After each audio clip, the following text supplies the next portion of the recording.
we hit our final section and our final conversation, which is about the public sector. Fascinating how we've left it to the right to the end of the program.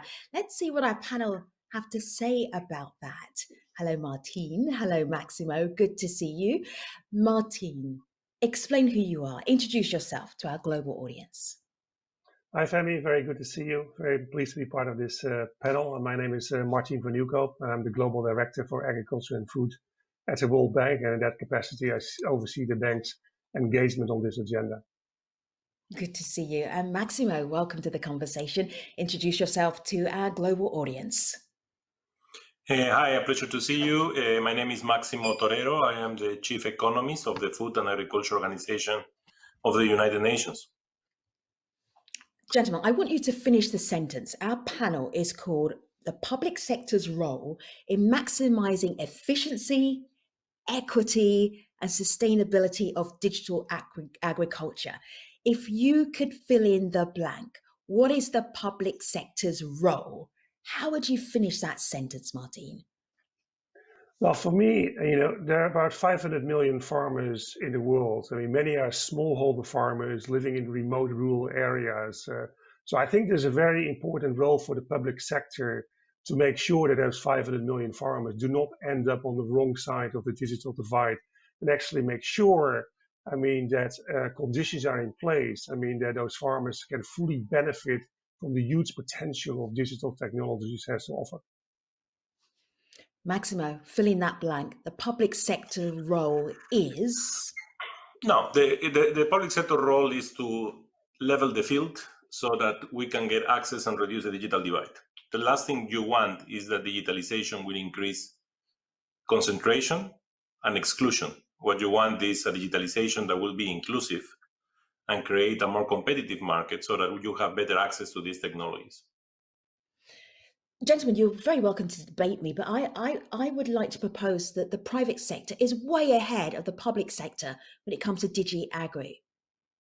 Martin? Well, I think they're way ahead in developing, the technologies.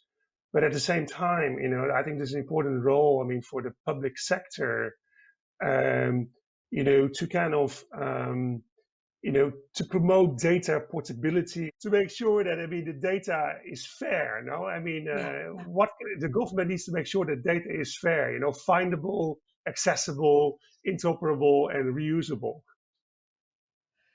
Is that happening right now? Yeah, Maximo, go ahead. No.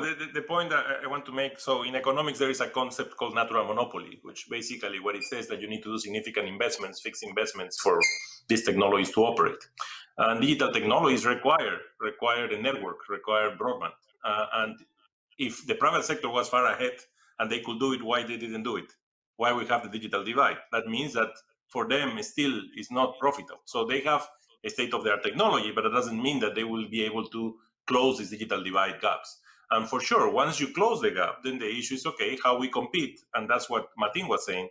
There are regulations that are needed to have this, avoid this specific investment. So if a company enters because of the natural monopoly position and have control over the core network, then you want interoperability. You want other companies to be able to join in and compete in a fair basis and not to give this capacity of monopoly to one company. So in that sense, the government has a lot of roles to play. Regulation, creating this environment to attract this investment, can be PPP, public-private partnerships, it can be concessions, but there is a big investment of the core network that needs to be in place, especially in the areas which are far away and where most of these smallholder farmers are.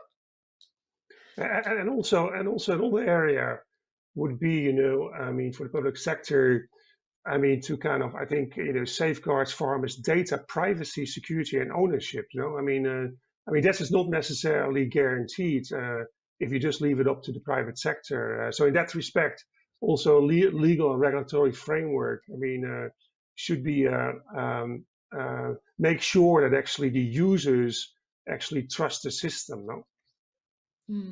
So we're talking here about best practices from the government's perspective. Let's talk about technical applications, Maximo. Give us some examples. No, there are many technical applications. The idea of digital technologies, again, they are just a mean to do something. They are not the solution of the problem, but this mean is very cost effective. And for example, I can use it to distribute in a cost-effective way information to farmers. If farmers have access to cellular phones, we can easily, very cheaply, distribute information to them. I just have to build an Excel sheet, the phone numbers, put what I want to transfer to them, and I send the message to them. Now, of course, that assumes that they have access. No? I can also use more sophisticated things like blockchains, for example, to do traceability, to assure that they are complying with the standards so that they can also trade, and not only in the local, but also in the regional markets or international. I can use technologies also to accelerate access to finance, because I can have applications with the score systems informations in it. And I can also give them information on extension. There is a lot of work now going on extension through digital devices, and also on ways in which we can give real-time support to them. So they can take a picture of the problem, send it up to the cloud, and then experts can respond to them and give a solution to them. Conversations convened by the World Bank. The audience always want to know, well, what is the World Bank doing in this area? Martin.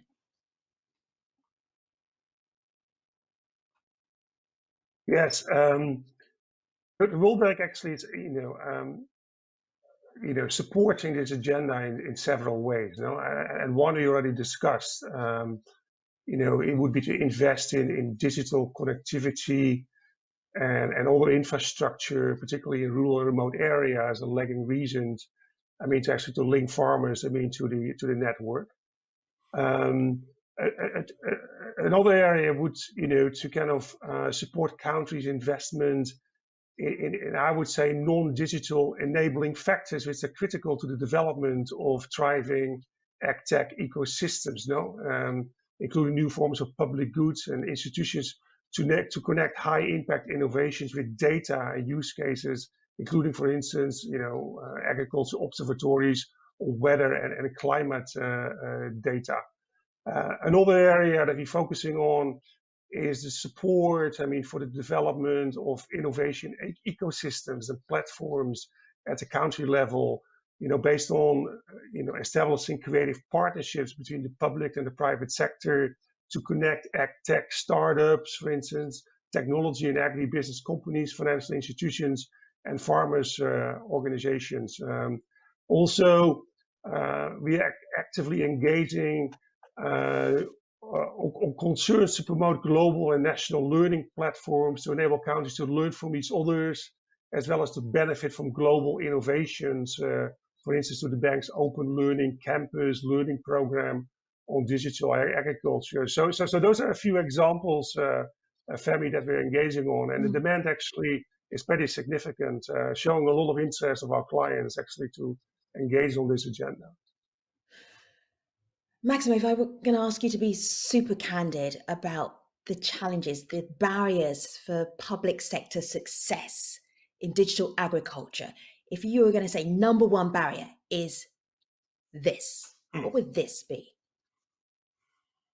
So, when we talk about digital technologies, we talk about basically three things: connectivity, capabilities, and content.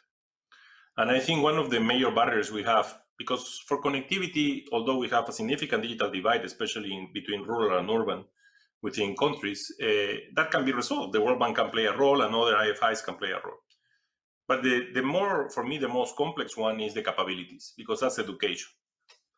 And if you don't have those capabilities, then it's very difficult that farmers and rural people, which are older generations, and they are in most of the cases, they don't read and write.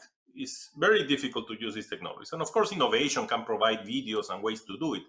But at the end of the line, they don't have this capability. So for me, one of the biggest constraints is capabilities. The second one, if I have to continue talking of constraints, is that this is a sector which is oligopolistic for sure. It's very few companies can operate and bring the services. It's not a sector that you have perfect competition. And for that, you require institutions, what we call complements. No, you require institutions and governance. And the government can start building the regulatory agencies, but the companies will always have more capacity to bring these people out of the government, and therefore has more control. So, and that has happened in Latin America. Beautiful regulatory agencies were set up, then the big companies came in and captured them. So I think we need to leapfrog. We need to learn from where it has worked, how, and try to help governments to minimize those risks. One more thought, Martin, and I'm plagiarizing your thought here, and that is COVID-19, our global pandemic, Where does that factor into this conversation? Excellent question. Yeah, so what you see is that because of all the lockdowns that were kind of put in place because of COVID-19, it has actually kind of exposed, I mean, the vulnerabilities of the supply chains, no? So suddenly urban markets couldn't be supplied. So you saw an interesting and worrisome kind of, increase in food insecurity on the one hand, going hand in hand with, increases in food loss and waste. So there's a lot of interest now in building back better, I mean, supply chains and making sure that they are resilient. And of course, digital applications, I mean, can actually play a very important role to better connecting producers to consumers. So that's definitely an area of great interest, and making the applications of digital agriculture technologies, even more attractive and important than we thought that it might be the case before COVID-19. Gentlemen, thank you for your thoughts and your expertise. Appreciate you both.